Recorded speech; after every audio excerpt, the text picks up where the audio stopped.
The next chapter which we will going to discuss today is monoclonal and polyclonal antibodies, and in this chapter first of all we will discuss the basic difference between monoclonal and polyclonal antibodies. Monoclonal antibody जैसे इसके नाम से ही पता चल रहा है, mono का मतलब है वन और क्लोनल का मतलब है कि different clones of B cells. So monoclonal antibody के बारे में हम कह सकते हैं कि ऐसी एंटीबॉडी है which is going to be produce from a single antibody producing B cells. एक और इम्पॉर्टेंट एस्पेक्ट जो मोनोक्लोनल एंटीबॉडी का है वो बेस्ड है और उसकी एफिनिटी पे या उसकी बाइंडिंग के ऊपर. इसका मतलब है कि ये जो एंटीबॉडी है it is able to bind with the single और यूनिक एपिटोप. अब एक एंटीजन है उसके ऊपर मल्टीपल एपिटोप हो सकते हैं, एपिटोप 1 2 3. और अगर मोनोक्लोनल एंटीबॉडी वो एक एपिटोप 1 के लिए है तो सिर्फ वो एपिटोप 1 के साथ ही जो है बाइंड होगी, बाकियों के साथ नहीं होगी. इससे हमें एंटीबॉडी की स्पेसिफिसिटी के बारे में पता चलता है कि it is very specific to its corresponding epitope. Mainly ये जो antibody it is belong to the single subtype of immunoglobulin G. For example, immunoglobulin gamma 1, 2 and 3. ये जो IgG1 है, IgG2 and IgG3 they are mainly belong to the monoclonal antibodies. अब अगर हम polyclonal antibodies के बारे में बात करें तो इसमें ऐसी वो एंटीबॉडीज़ होंगी जो from a different antibody producing B cell से ओरिजिनेट हो रही होंगी और जो इनके पास एबिलिटी है to bind with multiple epitopes on the same antigen होगी. पोलीक्लोनल के नाम से पता चले, पोली मीन पोली का मतलब है मैनी और क्लोन्स का मतलब है कि clones of antibody producing B cells. तो ये अपने बिल्कुल जो नाम है उसको स्पेसिफाई कर रही है कि it is a collection of many antibodies from a different antibody producing B cells. अब अगर एक ही एंटीजन के ऊपर मल्टीपल एपिटोप्स हैं तो ये पोलीक्लोनल एंटीबॉडीज़ उनके साथ बाइंड कर सकते हैं. अगर एंटीजन ए के ऊपर एंटीजन हमेशा सेम ही रहेगी, इसके ऊपर एपिटोप्स डिफरेंट एपिटोप्स के बाइंड कर सकते. मसलन कि अगर एंटीजन ए है और उसके ऊपर एपिटोप्स 1 2 3 है तो ये उन 1 2 3 एपिटोप्स के साथ बाइंड कर देगी. लेकिन इसके साथ अगर एंटीजन बी है तो उसके साथ ये बाइंड नहीं करेगी. एंटीजन सेम रहेगी लेकिन उसके डिफरेंट एपिटोप्स के साथ ये बाइंड कर सकती है. अभी जो एंटीबॉडीज़ की डिफरेंट एफिनिटीज़ हैं उसमें जो पोलीक्लोनल एंटीबॉडीज़ हैं they are going to be obtained in the serum. ये जो एंटीबॉडीज़ है सीरम में प्रेजेंट है पूल की फॉर्म में और उसमें कुछ एंटीबॉडीज़ हैं उनकी एफिनिटीज़ डिफरेंट है. इसका मतलब है कि जो पोलीक्लोनल एंटीबॉडीज़ हैं इनकी डिफरेंट एफिनिटी है if they are going to be present in a serum. So this is very important attribute of polyclonal antibodies in contrast to monoclonal antibodies. क्योंकि जो मोनोक्लोनल एंटीबॉडीज़ थी उनके पास सेम काइंड ऑफ एफिनिटीज़ थी against the single और unique epitope. और एक और important aspect पोलीक्लोनल antibody के बारे में है कि it mainly belong to IgG class. तो अब जो मोनोक्लोनल एंटीबॉडीज़ और पोलीक्लोनल एंटीबॉडीज़ का डिफरेंस है वो आप लोगों को काफ़ी हद तक क्लियर हो चुका होगा. अब अगला जो हमारा टॉपिक है वो है जेनरेशन ऑफ पोलीक्लोनल एंटीबॉडीज़. ये बड़ा इंपॉर्टेंट क्वेश्चन है कि how the polyclonal antibodies are generated. Naturally जो पोलीक्लोनल एंटीबॉडीज़ हैं ये इन्फेक्शियस एजेंट के रिस्पॉन्स में हमारी बॉडी में जो हैं वो जनरेट होती हैं या प्रोड्यूस होती हैं. लेकिन अगर हमने इन विट्रो इन पोलीक्लोनल एंटीबॉडीज़ को जनरेट करना है तो कौन से इंपॉर्टेंट स्टेप्स होंगे जो इन्वॉल्व होंगे वो हम डिस्कस करेंगे. इन विवो का मतलब है नेचुरल प्रोडक्शन ऑफ पोलीक्लोनल एंटीबॉडीज़ और इन विट्रो का मतलब है कि इन लैब जो हम पोलीक्लोनल एंटीबॉडीज़ की प्रोडक्शन करेंगे उसमें फॉलोइंग फेजेस इन्वॉल्व हैं. जो पहली फेज़ है वो है एंटीजन प्रेपरेशन और एंटीजन एंड एडजुवेंट कॉन्जुगेट. अब इस फेज़ में हम क्या करें, एंटीजन को प्रिपेयर कर रहे हैं या एंटीजन और एडजुवेंट का जो कॉन्जुगेट है उसकी फॉर्मेशन कर रहे हैं. इसमें यह है कि एंटीजन किस नेचर की होगी और उसके अगेंस्ट जो एंटीबॉडीज़ हम प्रोड्यूस करने जा रहे हैं वो पोलीक्लोनल इन नेचर होगी. अब हमें पता है कि अगर हमने enhance level of immune response generate करना है तो हमें बाज़ दफ़ा एंटीजन को जो है इन कॉन्जुगेट लाना पड़ता है एडजुवेंट के साथ. एडजुवेंट को इम्यूनो स्टिमुलेटर्स भी कहते हैं. ये बेसिकली इम्यून रिस्पॉन्स को स्टिमुलेट करें इन अ मोर एनहांस मैनर. इससे जो एंटीबॉडी रिस्पॉन्स है वो हाई हो रहा है. अब जो नेक्स्ट फेज़ है वो है एंटीजन इम्यूनाइजेशन की। अब जो कॉन्जुगेट एंटीजन और एडजुवेंट का प्रिपेयर हो गया, अब उसकी स्टिमुलाइजेशन इम्यूनाइजेशन करनी है ऑन अ सर्टेन एनिमल। वो एनिमल कोई मैमल हो सकता है, इट कैन बी अ माइस और माइस, रैबिट और हॉर्स। ये डिपेंड कर रहा है अवेलेबिलिटी पे कि जो आपकी एंटीबॉडी प्रोडक्शन है उसकी डिमांड क्या है। अगर आपको एडवांस लेवल ऑफ एंटीबॉडी चाहिए तो selection of animal will be different according to the specific process. अब जो थर्ड फेज है वो है antigenic antibody purification from the animal serum. Means के एनिमल को जब इम्यूनाइज कर दिया गया है उस एंटीजन के साथ, साथ तो उसकी बॉडी में एक इम्यून सिस्टम डेवलप हो जाएगा। उस इम्यून सिस्टम के एक्टिवेट होने के बाद B cell will be differentiated into different clones of antibody producing cells. अब वो एंटीबॉडी जो प्रोड्यूस होंगी वो ब्लड में आएंगी, सीरम में आएंगी, because antibodies are secretory in nature. अब इन एंटीबॉडीज़ को सीरम के साथ कैसे सेपरेट किया जाता है, ये बड़ा ही इम्पोर्टेंट क्वेश्चन है। ये बड़ा ही इम्पोर्टेंट क्वेश्चन है रिगार्डिंग द और बड़ा ही इम्पोर्टेंट एस्पेक्ट है रिगार्डिंग द एंटीबॉडी प्योरीफिकेशन। ये बड़ी इम्पोर्टेंट फेज़ है और इसके लिए हमने कौन सा प्रोसेस चूज़ करना है ये डिपेंड करेगा एंटीबॉडी की स्पेसिफिसिटी पे। अब जो लास्ट फेज़ है वो एंटीबॉडी वैलिडेशन है। मीन्स कि जो हमने एंटीबॉडी प्रिपेयर की है क्या वो क्या उसकी कोई वैलिडेशन है, उसका सक्सेस रेट क्या है, कि उसकी मैक्सिमम एफिनिटी एबिलिटी है या गुड एफिनिटी एबिलिटी है। This is another important phase. अगर आप इस पिक्चर में देखें तो ये जो चारों फेजेस हैं ये बड़ी इनके बारे में बड़ी क्लियर अंडरस्टैंडिंग डेवलप करने की कोशिश की गई है। अब अगर हम इस पिक्चर में देखें तो फेज़ 1 में क्या एंटीजन प्रिपेयर हो रही है, 2 से 3 वीक तक रहती है। इसमें बेसिकली हम पेप्टाइड डिज़ाइन करते हैं या पेप्टाइड सिंथेसिस करते हैं या जो पेप्टाइड है, एंटीजन है और एडजुवेंट का उसका कॉन्जुगेट की फॉर्मेशन करते हैं। अब जो हमारी सेकंड फेज़ है वो है एंटीजन इम्यूनाइजेशन। इसमें बेसिकली क्या है कि एनिमल को इम्यूनाइज किया जा रहा है। जैसे कि आप देख सकते हैं कि रैबिट है, उसमें एंटीजन को इंजेक्ट किया जा रहा है और ये फेज़ तकरीबन 8 to 10 वीक तक रहती है। इसमें एक एंटीजन को लेकर उसको 2 रैबिट्स को इम्यूनाइज किया जा सकता है और ये नंबर ऑफ़ एनिमल्स को प्रोसेस की डिमांड के मुताबिक इंक्रीज़ किया जा सकता है। फर्दर किस तरह से इम्यूनाइजेशन को डिटेक्ट किया जाता है, एलाइजा डिटेक्शन टेक्निक के ज़रिए। और इसमें बेसिकली जो इम्यूनाइजेशन के राउंड्स है वो 6 to 8 मीन्स के फर्स्ट राउंड गया, दूसरा, तीसरा, चौथा, पाँचवा, छठा, सातवां, आठवां। ये भी according to the process demand के है कि 6 to 8 round of immunization at least जो है कैरिड आउट होते हैं इस फेज़ के अंदर। अब ये जो थर्ड फेज़ है वो है एंटीबॉडी प्योरीफिकेशन। ये 1 to 2 वीक्स तक लास्ट रहती है। इसमें एंटीजन जो है एंटीबॉडी की प्योरीफिकेशन एंटीजन एफिनिटी की बेस पे की जाती है। एफिनिटी प्योरीफिकेशन की टेक्निक इसमें फॉलो की जाती है, स्पेशल एफिनिटी प्योरीफिकेशन की टेक्निक्स। और जब एक दफ़ा एंटीबॉडी प्योरीफाई हो जाती है तो फर्दर उसको एलाइजा की टेक्निक के ज़रिए डिटेक्ट किया जाता है।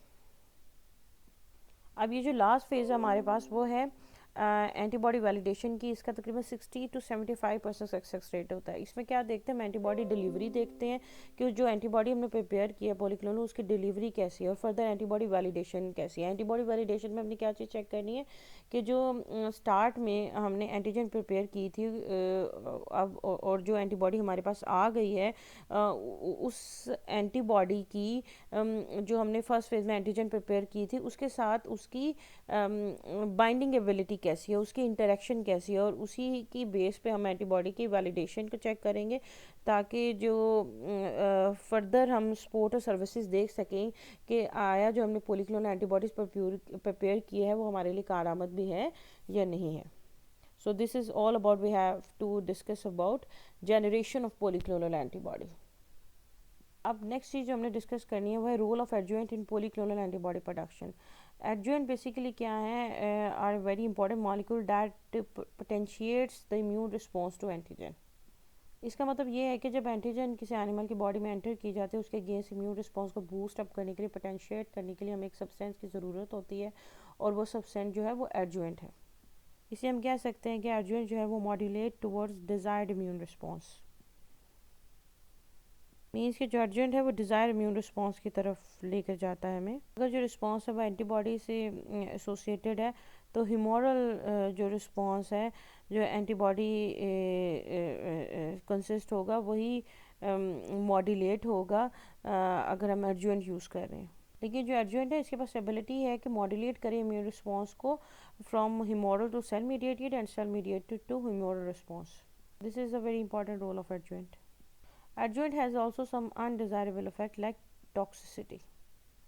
जब हम एडजुएंट को एंटीजन के साथ बॉडी में रिड्यूस करते हैं तो उसके नतीजे में अनडिज़ायरेबल इफेक्ट लाइक टॉक्सिसिटी जो है वो आ सकते हैं। जैसे टेम्परेचर राइज हो सकता है, फीवर हो सकता है, इन्फ्लेमेशन हो सकता है, रैशेस हो सकती हैं। लेकिन अगर हम बात करें कि पॉजिटिव इम्पैक्ट्स एडजुएंट के ज़्यादा है as compare to the negative impacts, जो उसके पॉजिटिव इम्पैक्ट्स हैं, जो इम्यूनो स्टिमुलेशन उसने करनी है उसके नतीजे में ये जो अनडिज़ायरेबल इफेक्ट है ये कुछ नहीं। फर्दर ये पॉइंट है कि ऐसा एडजुएंट सेलेक्ट किया जाए जो मैक्सिमम इम्यूनो स्टिमुलेशन कर सके। Selection would be made in order to get maximum immunostimulation. In adaptive immune system, we just have to activate the humoral as well as the cell mediated immune response. That's why we have to select those adjuvant. For polyclonal antibody production, we have to use the following adjuvants which are very important and commonly used. First one is Freon adjuvant. Freon complete adjuvant, this is one type of adjuvant. Why it is complete? Because it is water in oil emulsion containing antigen. In addition, it have heat killed mycobacterium like Mycobacterium tuberculosis. This organism is going to be used in this adjuvant. अब इसमें water oil का emulsion use किया जा रहा है। उसका फ़ायदा क्या है? ताकि ये जो एंटीजन है ज़्यादा देर तक बॉडी में स्टे कर सके। और heat killed mycobacterium tuberculosis use करने का क्या मकसद है? ताकि इसमें सेल मीडिएटेड इम्यून रिस्पॉन्स जो है वो जनरेट हो सके और ज़्यादा से ज़्यादा इफेक्टिव उसकी स्टिमुलेशन और मॉड्यूलेशन हो सके। इसलिए माइकोबैक्टीरियम ट्यूबरक्लोसिस खुद या उसके कंपोनेंट्स लाइक सेल वॉल या कोई भी दूसरे कंपोनेंट्स यूज़ किए जा सकते हैं in case of adjuvant. So such kind of adjuvant stimulate both humoral and cell mediated immune response for antibodies. अब इसमें हमने क्यों कहा है कि both humoral cell mediated immune response को स्टिमुलेट करें? क्योंकि सेल टू सेल इंटरेक्शन होगा तो टी सेल्स जनरेट होंगे और T cells further B cells को बूस्ट करेंगे कि वो ज़्यादा से ज़्यादा एंटीबॉडीज़ प्रोड्यूस करें। इसलिए हम कह सकते हैं कि जो एडजुएंट है ये स्टिमुलेट करें ह्यूमोरल और सेल मीडिएटेड इम्यून रिस्पॉन्स को। अब जो दूसरे काइंड ऑफ एडजुएंट हैं वो है हमारे पास फ्रियॉन इनकम्प्लीट एडजुएंट। इसमें क्या है? Water in oil emulsion containing antigen है लेकिन they are without heat killed mycobacterium tuberculosis, means कि इसके अंदर कोई हीट किल्ड माइकोबैक्टीरियम ट्यूबरक्लोसिस के कंपोनेंट्स नहीं हैं। अब इसमें जो स्पेसिफिक रिस्पॉन्स है और cell mediated immune response is not there क्योंकि इसमें mycobacterium killed heat killed mycobacterium tuberculosis को यूज़ नहीं किया गया। ये जो फ्रियॉन इनकम्प्लीट एडजुएंट हैं they are used as booster antigen dose.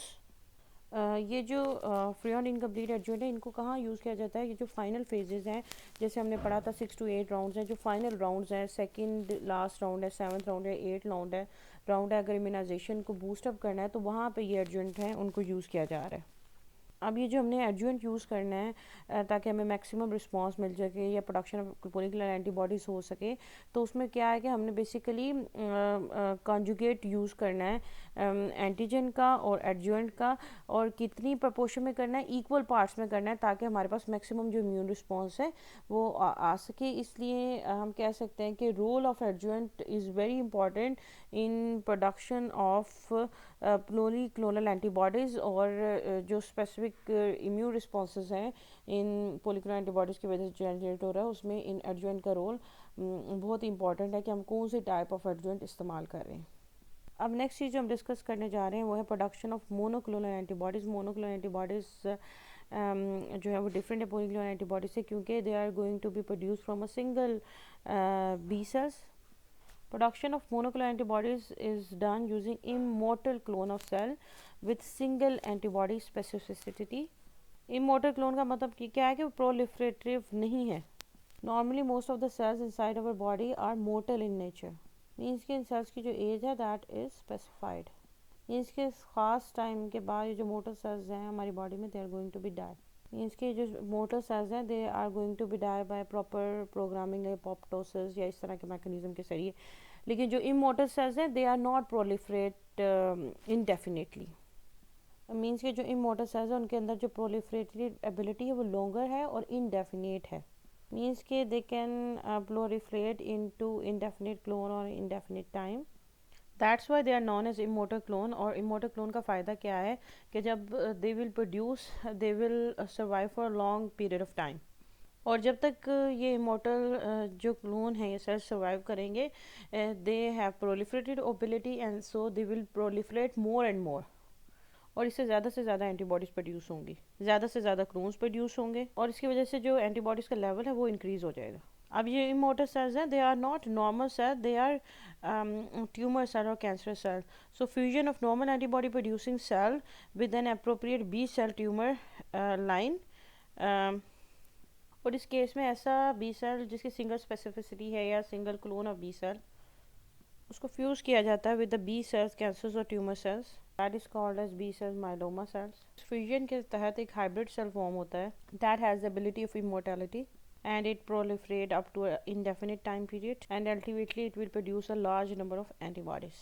और इमोर्टल सेल्स के नतीजे में जो एंटीबॉडीज प्रोड्यूस हो रही है उनका लेवल हायर है as compare to the normal antibody production. Monoclonal antibodies में आपने यही याद रखना कि इस केस में इमोर्टल सेल्स हैं ये लॉन्गर टाइम के लिए प्रेजिस्ट कर रहे हैं और इसमें लार्ज प्रोडक्शन ऑफ एंटीबॉडीज जो हैं वो सामने आ रही हैं। So this is all about we have to discuss in production of monoclonal antibodies. अब नेक्स्ट चीज़ जो हमने डिस्कस करनी है वो हाइब्रिडोमा फॉर्मेशन है। As it name suggest it is some hybridoma formation और काइमेरिक फॉर्मेशन के हाइब्रिड सेल की फॉर्मेशन बेसिकली इसमें है। Means two different kind of cells are just going to unite together, उसमें फ्यूजन हो रही है। जो फ्यूजन है वो इमोर्टल सेल्स के साथ हो रही है और इमोर्टल सेल्स जो हैं वो कैंसर इन नेचर है। कि जो फ्यूजन है वो इमोर्टल सेल्स के साथ हो रही है, immortal cells cancer in nature है। So the term oma is from the tumor, so that's why we call this as hybridoma formation. Hybrid cell line basically fusion of lymphoid tumor cells with the normal B lymphocytes with single specificity. Specificity same as single है।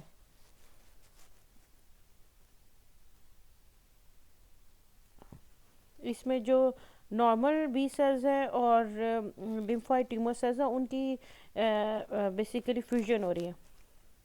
Hybridoma का dual function है, एक function इसका normal tumour cells में है और दूसरा cell production of antibody with single specificity है। और फर्दर क्योंकि इसमें जो प्रोलिफरेशन है वो इनडेफिनेट है,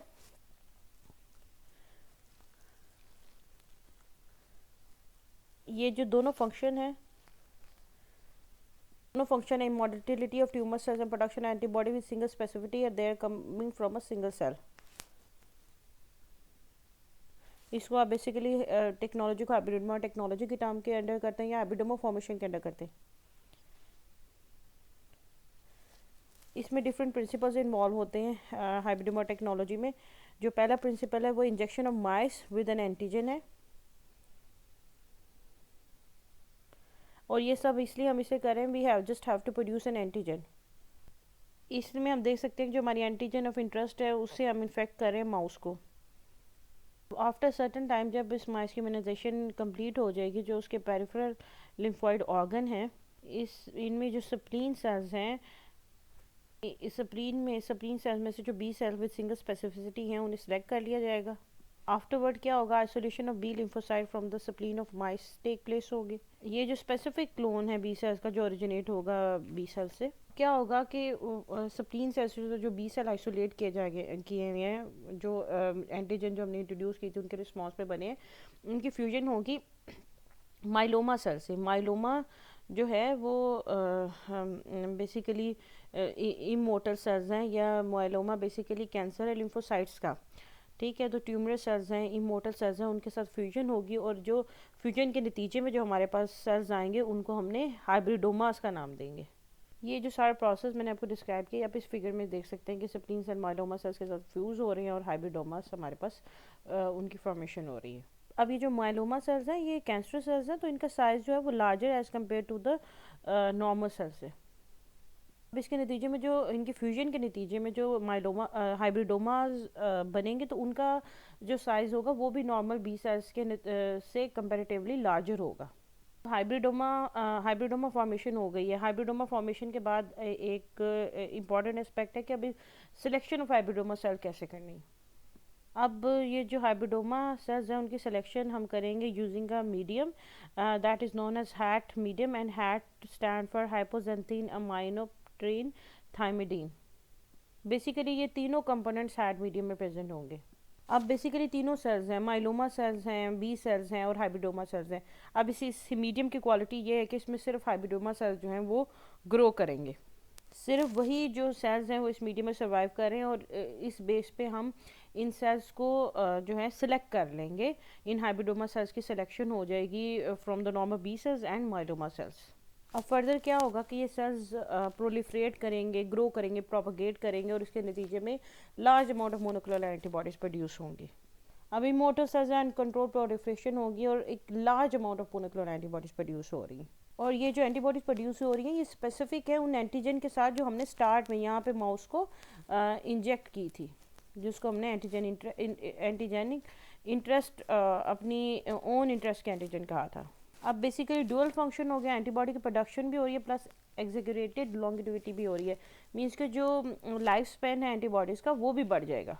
अब चूँकि जो प्रोलिफरेशन है फास्ट हो रही है, so the level of antibodies is going to be produced is higher. So this is all about we have to know about hybridoma formation. The next thing we will discuss in this chapter is the usage of monoclonal antibodies. Basically monoclonal antibodies causes the revolution in the field of immunology. That's why monoclonal antibodies have very important usage regarding the different function. Monoclonal antibodies basically used in prevention, diagnosis and treatment of disease, particularly immune जो diseases हैं that are going to be happen as a result of immune system activation. जो monoclonal antibodies हैं वो immunophenotyping के लिए use हो रही हैं of immune cells. हमारी बॉडी में या ब्लड में जो immune cells हैं they are specific. उनके ऊपर certain markers are going to express which are called as surface receptors or surface markers for that immune cells. उन surface markers जो हैं due to cell surface molecules की वजह से हैं, जैसे कि cluster of differentiation. Basically उन cell surface molecule की base पे we are going to differentiate the immune cells. अब जैसे अगर हम टी सेल्स की बात करें तो उसकी दो इंपॉर्टेंट टाइप्स है, साइटोटॉक्सिक टी सेल्स हैं और हेल्पर टी सेल्स हैं। अब ये जो दोनों टाइप्स ऑफ टी सेल्स हैं उनको किस बेस पे हम डिफरेंशिएट कर रहे हैं?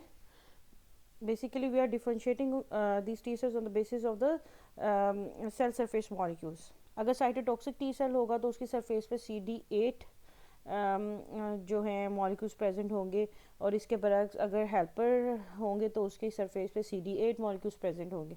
मीन्स के जो साइटोटॉक्सिक टी सेल्स हैं उन पे CD8 जो है मॉलिक्यूल प्रेजेंट है, जो हेल्पर टी सेल है उन पे CD4 मॉलिक्यूल प्रेजेंट है।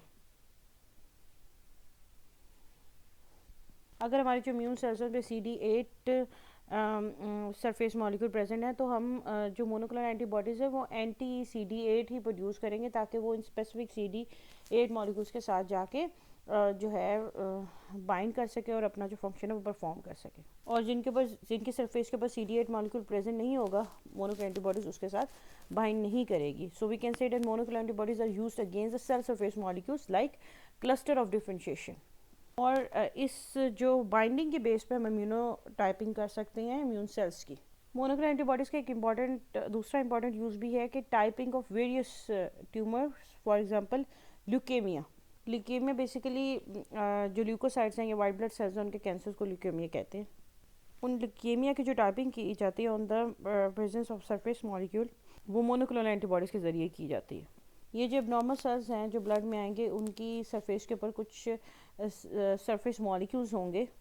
अब जब हम उन जो है सेल सरफेस मॉलिक्यूल्स की टाइपिंग करेंगे यूजिंग मोनोक्लोनल एंटीबॉडीज़ तो हमें पता चल जाएगा कि ये जो ट्यूमर है ये कौन सी सेल से बिलोंग करता है, और फिर इस तरह से उस डिज़ीज़ के डायग्नोसिस और ट्रीटमेंट में हमें आसानी रहेगी। कि ये है सेल, ये CD4 का है, CD8 का है, CD20 का, so many CD molecules are there, और उसी की बेस पे जो डिजीज़ है उसका डायग्नोसिस और ट्रीटमेंट भी है। अब एक और इम्पॉर्टेंट एस्पेक्ट है कि immunohistochemistry of solid tumour means के लोकलाइजेशन ऑफ सॉलिड ट्यूमर्स। अब जो सॉलिड टिश्यूज़ हैं like kidney, liver, GIT system, उसमें कोई सॉलिड ट्यूमर है तो उस सॉलिड ट्यूमर की लोकलाइजेशन के लिए उस उनकी in vivo with in body अगर मुझे डिटेक्ट करना चाहेंगे, इन विट्रो लोकलाइजेशन के लिए हम मोनोक्लोनल एंटीबॉडीज़ को यूज़ कर सकते हैं। मीन्स के मोनोक्लोनल एंटीबॉडीज़ को विद इन बॉडी भी और विद इन लैब भी हम यूज़ कर सकते हैं कि ट्यूमर आया टिश्यूज़ में प्रेजेंट है या नहीं है। और ये जो स्पेसिफिक सॉलिड टिश्यूज़ के मैंने नाम दिए उनके लिए ख़ास तौर पे ये जो मोनोक्लोनल एंटीबॉडीज़ का यूज़ किया जाता है इन स्पेसिफिक ट्यूमर्स की डायग्नोसिस के लिए। अब ये जो immuno histo chemistry, immuno means immune system से, हिस्टो मीन्स टिश्यू, और केमिस्ट्री मीन्स के उन टिश्यूज़ की सरफेस के ऊपर कौन से जो मॉलिक्यूल्स हैं उनका एक्सप्रेशन ज़्यादा है। तो बेसिकली ये जो पूरी टर्म है ये एक बना रही है इम्यूनो हिस्टो केमिस्ट्री की टर्म को डिफाइन कर रही है। तो this is very important technique for the localization of the solid tumors. Basically हम कह सकते हैं मोनोक्लोनल एंटीबॉडी अपनी स्पेसिफिसिटी की वजह से सॉलिड ट्यूमर्स को ट्रेस आउट करने के लिए इस्तेमाल हो रही हैं। ये जो मोनोक्लोनल एंटीबॉडीज़ हैं they are use in immunotherapy, means के it is against various tumour marker, for example CD20 B cells lymphoma. अभी जो मोनोक्लोनल एंटीबॉडीज़ हैं डिफरेंट कैंसर्स के ट्रीटमेंट के लिए इस्तेमाल हो, जैसे कि यहाँ पे एग्जांपल दी है लाइफोमा की। लाइफोमा जो हैं ऐसे एब नॉर्मल या कैंसरस सेल्स हैं जिनके ऊपर CD20 एक्सप्रेशन ज़्यादा है। अब ये जो अगर हम नॉर्मल बी सेल्स की बात करें और ट्यूमरस बी सेल्स की लाइफोमा के केस में बात करें तो वो सेल्स जो एब नॉर्मल होंगे, जो ट्यूमरस होंगे, सिर्फ उन्हीं पे CD20 का लेवल ज़्यादा होगा। तो इस केस में ये जो लाइफोमा सेल्स हैं जिनके ऊपर CD20 का जो एक्सप्रेशन है वो ज़्यादा है, तो ये एज एन एंटीजन सर्व कर रहे हैं। तो इसके अगेंस्ट क्या होगा, मोनोक्लोनल एंटीबॉडीज़ प्रोड्यूस होंगी जो एंटी CD20 होंगी। अब ये जो एंटीबॉडीज़ एंटीजन जो हैं ये आपस में कम्प्लेक्स बना देंगे, और ये कम्प्लेक्स फर्दर जाके इसकी कम्प्लीमेंट फिक्सेशन होगी, और कम्प्लीमेंट फिक्सेशन जब होगी तो आपको पता है कि इसकी लाइसिस हो जाएगी, और इस तरह से ये जो मोनोक्लोनल एंटीबॉडीज़ हैं बेसिकली ये यूज़ हो रही है इम्यूनोथेरेपी में for the treatment of different type of cancers.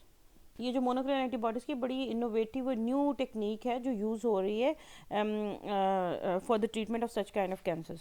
Further क्या मोनोक्लोनल एंटीबॉडी बेसिकली यूज़ हो रही हैं फ्लोरेसेंस एक्टिविटी सेल सॉर्टिंग में, इनके जहाँ पे मिक्सचर ऑफ सेल्स हैं उनकी सॉर्टिंग के लिए बेसिकली मोनोक्लोनल एंटीबॉडीज़ को यूज़ किया जा रहा है। इसकी डिफरेंट पॉपुलेशन ऑफ सेल्स हैं, अगर उनकी सिलेक्शन या उनकी स्पेसिफिक टाइप को सॉर्ट आउट करना है तो we can do it by using just using monoclonal antibodies. हम जैसे एक मिक्सचर है सेल्स का, जैसे कि उसके ऊपर anti-A B C प्रेजेंट है, डिफरेंट 3 सेल्स हैं, तो उसके अगेंस्ट जो अगर हम मोनोक्लोनल एंटीबॉडी ए इस्तेमाल करेंगे तो वो सिर्फ एंटीजन ए वाले सेल के साथ जाके बाइंड करेगी, एक कम्प्लेक्स बना देगी, और फर्दर क्या है कि उनको बाकी जो सेल मिक्सचर है सब सॉर्ट आउट करने में आसानी हो जाएगी।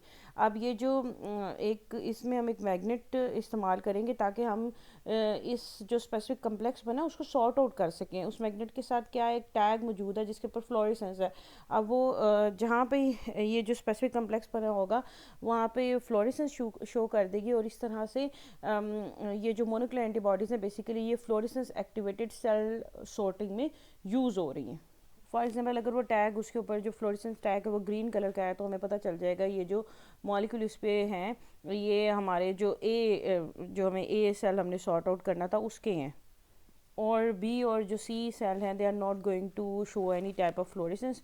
तो इस तरह से हम जो अपने स्पेसिफिक सेल जो भी हमने सॉर्ट आउट करना है वो फ्लोरेसेंस की बेस पे easily from a mixture using monoclonal antibodies sort out कर सकते हैं।